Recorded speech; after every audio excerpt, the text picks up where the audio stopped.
السلام علیکم ورحمۃ اللہ وبرکاتہ نحمده ونصلي ونسلم على رسوله الكريم اما بعد فاعوذ بالله من الشیطان الرجیم بسم اللہ الرحمن الرحیم ام حسب الذين اجترحوا السیئات ان نجعلهم كالذين آمنوا وعملوا الصالحات الذين آمنوا وعملوا الصالحات سواء محياهم ومماتهم ساء ما يحكمون آمنت بالله صدق الله العظيم وصدق رسوله النبي الأمين الكريم ونحن على ذلك لمن الشاهدين والشاكرين والذاكرين والحمد لله رب العالمين. قال الله تعالى في القرآن المجيد في شان حبيبه الكريم إن الله وملائكته يصلون على النبي يا أيها الذين آمنوا صلوا عليه وسلموا تسليما. ربك اللهم صل على سيدنا ومولانا والكرم منبع العلم والحلم والحكم وآل صحابه أجمعين وبارك وسلم صلاة وسلام دائما عليك يا رسول الله وعلى آلك وصحابك يا حبيب الله صلى الله تعالى عليه وسلم.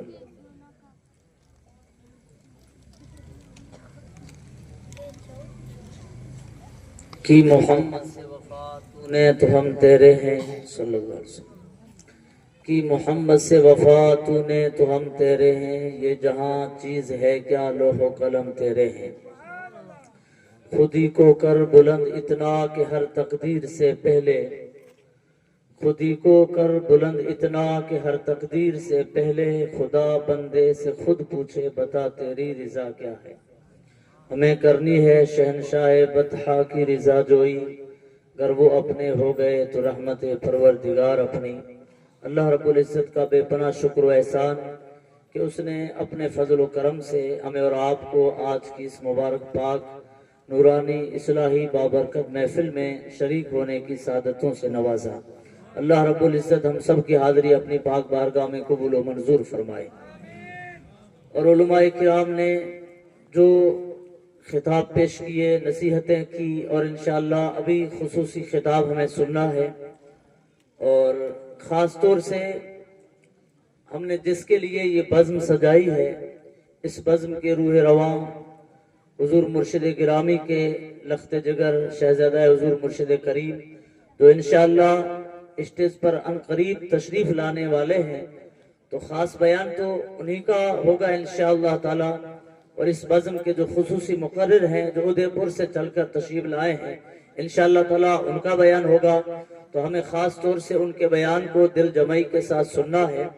اس فقیر کا بھی نمبر دے دیا تو اچھی چیز ہے الحمدللہ. اس بزم میں اللہ کے رسول صلی اللہ علیہ وسلم کی امت کی خدمت کے لیے اس فقیر نے بھی نام لکھوانے کی نیت سے حاضر آیا ہوں. قرآن پاک کی ایک آیت مبارکہ پڑھی ہے، اس کی روشنی میں چند الفاظ میں آپ کے سامنے پیش کروں گا. اللہ تعالیٰ اپنی پاک بارگاہ میں قبول فرمائے. یہ قرآن پاک کی جو آیت ہے، اس کے اندر اللہ تعالیٰ نے ہماری ایک جو بہت بڑی خوش فہمی میں ہم مبتلا ہیں اس کا ازالہ کیا ہے. ہمارے اندر ایک خوش فہمی ہے کہ ہم جن اولیاء اللہ سے جڑے ہوئے ہیں، جن سے بیعت ہیں، جن سے مرید ہیں، جن سے ہم نے ہمارا قلبی روحانی تعلق جوڑ رکھا ہے، اب ہمارے اندر یہ شیطانی وسوسہ ہو سکتا ہے یا چھوٹی موٹی جب اولیاء اللہ کی ہم کرامتیں سنتے ہیں، بالکل وہ کرامتیں حق ہیں، اور شفاعت رسول اولیاء اللہ کی شفاعت کے واقعات سنتے ہیں، تو اس کی وجہ سے ہمارے اندر یہ چیز پیدا ہو گئی ہے اور یہ بڑھتی جا رہی ہے کہ ہم جن اولیاء اللہ کے مرید ہیں اور جن سے ہم جڑے ہوئے ہیں وہ اتنے کامل ہیں کہ نہ ان کی نماز تہجد کبھی قضا ہوتی ہے، نہ وہ نفلی روزے قضا کرتے ہیں، نہ کبھی وہ زندگی میں شرع کے خلاف کوئی کام کرتے ہیں، نہ وہ کسی نیکی کو ہاتھ سے جانے دیتے ہیں. انہوں نے اللہ کی رضا کے خلاف کبھی قدم نہیں اٹھایا، کبھی سوچتے نہیں ہیں. وہ اللہ کے اتنے لاڈلے اور مقبول ہیں کہ وہ جو سوچتے ہیں اللہ تعالیٰ ان کی وہ دعا قبول فرما لیتا ہے. سبحان اللہ. ایسے کامل بندوں سے جڑ گئے ہیں، اب ہم یہ سمجھتے ہیں کہ ان کی زندگی اور ہماری زندگی میں رات دن کا فرق تو ہے، مگر موت ہماری اور ان کی برابر ہو جائے گی، کیونکہ ہم ان سے جڑے ہوئے ہیں. اور یہی خوش فہمی بہت بڑا نقصان ہمارا کرے گی۔ قرآن پاک نے اس کا ازالہ کیا۔ ہم سمجھتے ہیں کہ ہم جن سے جڑے ہوئے ہیں، صرف ہمارا کام اتنا ہے کہ جب سال میں نمبر آئے تو جلسہ کر لیں، موقع ملے تو دعوت کر لیں، قریب آ جائیں تو ہاتھ چوم لیں، بلائیں تو ان کے در پہ چلے جائیں، جو سنائیں سن لیں، عمل کریں یا نہ کریں یہ ہماری مرضی ہے۔ ہم ہماری زندگی اپنے حساب سے چلائیں گے، مگر چاہتے یہی ہیں کہ مرنے کے بعد جو ان کے ساتھ خدا حشر کرے، ہمارا بھی حشر ان کے جیسا ہونا چاہیے، اور یہ سمجھتے ہیں کہ ہوگا۔ اب بیعت ہونے کے بعد، مرید بننے کے بعد، اصل بیعت اور مرید کا فائدہ کب ملتا ہے؟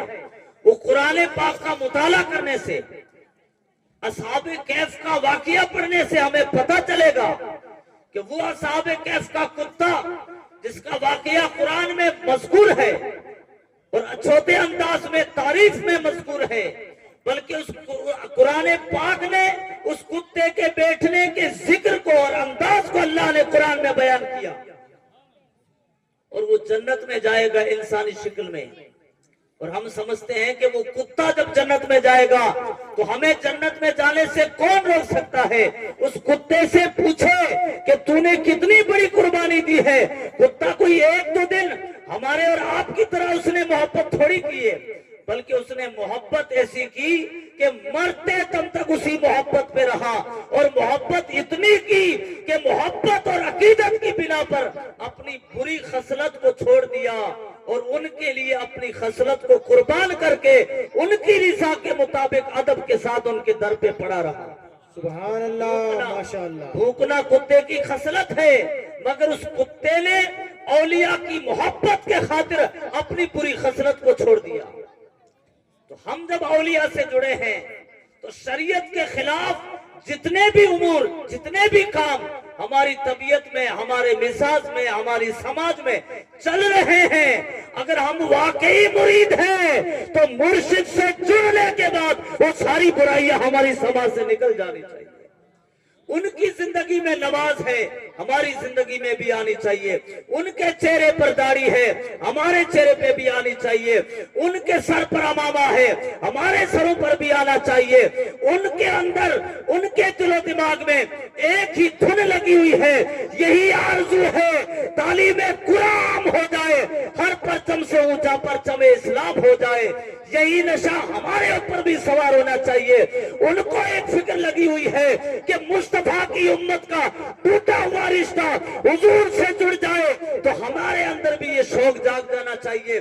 جب ہماری زندگی ان کی زندگی ایک جیسی بنے گی تو انشاءاللہ قبر میں ہمارے ساتھ میں وہی ہوگا جو ان کے ساتھ ہو رہا ہے، اور حشر میں بھی اللہ تعالی ہمارا حشر بھی ایسا کرے گا جیسا ان اولیاء کا فرما رہا ہے۔ اور اگر ایسا نہیں ہوا، ان کی زندگی اور ہماری زندگی الگ الگ رہی، تو قرآن پاک فرما رہا ہے کیا وہ لوگ جنہوں نے برائیاں کما رکھی ہے وہ گمان کرتے ہیں کہ ہم انہیں ان لوگوں کی مانند کریں گے جو ایمان لائے اور نیک اعمال کیے، ان کی زندگی اور ان کی موت برابر ہو جائے؟ تو یہ دعویٰ جو منکر کر رہے ہیں یہ نہایت ہی برا ہے۔ جنہوں نے کبھی موقع ہاتھ سے جانے نہیں دیا، جس گناہ کا موقع ملا کر لیا، جس اللہ کی نافرمانی کا موقع ملا ہاتھ سے جانے نہیں دیا، مگر خیال یہ کرتے ہیں کہ ہم مرنے کے بعد اس مقام پر پہنچیں گے جس مقام پر صلحاء ہوں گے، اولیاء ہوں گے۔ تو قرآن کہتا ہے اپنی زندگی کو ان کی زندگی کے نمونہ عمل پر چلاؤ، ان کے نقش قدم پر چلو، ان کی سنتوں پر چلو، ان کے طریقے پر چلو، ان کی ہدایات کو قبول کرو، ان کی نصیحتوں کو مانو اور ان کے نقش قدم پر چلو، تب جا کر کے اللہ تعالیٰ تمہیں ان کی صحبت و سنگت کا دنیا میں بھی فائدہ دے گا اور آخرت میں بھی فائدہ دے گا۔ آج ہم ان کی صحبت میں اللہ نے ہمیں رکھا ہے، نصیب ہوئی ہے، انشاءاللہ وہ جو نصیحت فرمائیں گے، علماء کرام جو نصیحت فرمائیں گے، ہمیں دل و جان سے قبول کرنا ہے۔ اللہ عمل کی توفیق دے اور اس ٹوٹے پھوٹے الفاظ کو اللہ اپنی پاک بارگاہ میں قبول فرما کر اور ہم سب کو اس پر عمل کرنے کی توفیق عطا فرمائے۔ استغفر اللہ یا ربی من کل ذنب واتوب الیہ وما علینا الا البلاغ۔ السلام علیکم۔